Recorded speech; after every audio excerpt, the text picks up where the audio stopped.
नमस्कार, मी मृणाली पिळणकर. तुम्ही पाहत आहात LS मराठी. सकाळचे 10 वाजता आहेत. पाहूया राज्यात काय घडामोडी घडतायत. आज बच्चू कडू यांची 3 वाजता भव्य स्वागत रॅली. अमरावतीमध्ये नेहरू मैदानातून स्वागत रॅली निघणार.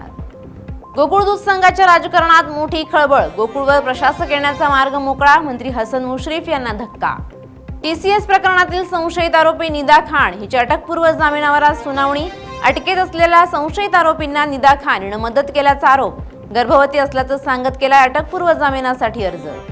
12वीचा आज निकाल. विद्यार्थ्यांमध्ये धाकधूक, पालकांची उत्सुकता शिगेला.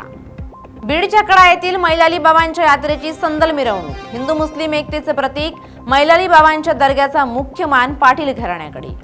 चाकणचा कचरा पेटला. नागरिकांचा जीव धुरानं गुदमरला. तातडीनं उपाययोजना कराव्यात, स्थानिक नागरिकांची मागणी. पश्चिम विदर्भात उष्णतेचा परिणाम जलसाठ्यावर. पश्चिम विदर्भातील जलसाठ्यात मोठी घट.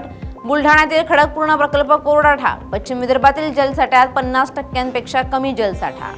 परभणीत बालविवाह रोखण्यात महिला आणि बाल विकास विभागाला यश. एका अल्पवयीन बालिकेचा विवाह रोखला. मुलीचं वय 17 वर्ष आणि मुलाचं वय 24 वर्ष असल्याचं उघड. हिंगोलीत वनविभागाची संयुक्त मोहीम. जवळा बाजार ते पोखर्णी 2 ठिकाणी कारवाई. लाखो रुपयांचं लाकूड जप्त.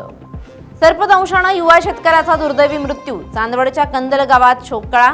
एकुलत्या एका मुलांचा मृत्यू झाल्यानं कुटुंबियांवर दुःखाचा डोंगर. या होत्या आताच्या घडीच्या काही महत्त्वाच्या बातम्या. अशाच महत्त्वाच्या बातम्यांसाठी पाहत रहा LS मराठी.